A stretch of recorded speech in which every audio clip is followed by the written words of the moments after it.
सर्वप्रथम mediclaim policy करणं फार गरजेचं आहे, कारण एखाद्या छोट्याशा सर्जरीला आपल्याला सामोरे जावे लागले तर लाखोनी खर्च येतो। मी कोणत्याही मोठ्या सर्जरी बद्दल बोलत नाही आहे, जसे की नी रिप्लेसमेंट, हार्ट सर्जरी किंवा किडनी ट्रान्सफर, कारण आपल्या सर्वांचा असा समज असतो की अशा प्रकारच्या सर्जरीला तर आपल्याला सामोरे जावेच नाही लागणार, बरोबर की नाही? आणि देव करो असंच घडो, म्हणूनच तर आपण मेडिक्लेम पॉलिसी घेत नाही आहोत।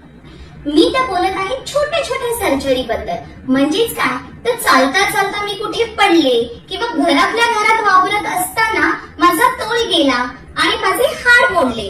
हा हाड मोडलेले जोडण्यासाठी लागणारा खर्च हा लाखोच्या घरामध्ये जाऊ शकतो।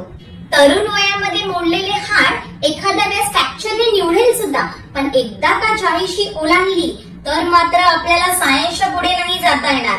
हे मोडलेले हाड जोडण्यासाठी आपल्याला सर्जरी शिवाय पर्याय नाही, म्हणूनच आपली मेडिक्लेम पॉलिसी असणं फार गरजेचं आहे।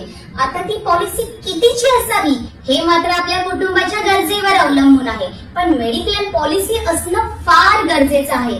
एकदा का वेळ निघून गेली आणि वय निघून गेलं तर मात्र आपल्याला इन्शुरन्स पॉलिसी घेणं फार कठीण सुद्धा होईल आणि महाग सुद्धा।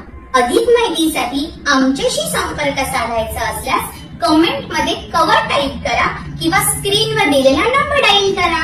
असेच माहितीपूर्वक व्हिडिओ पाहण्यासाठी आम्हाला फॉलो करत रहा। आनंदी रहा, खुश रहा आणि सर्वात महत्त्वाचं म्हणजे निरोगी रहा। धन्यवाद।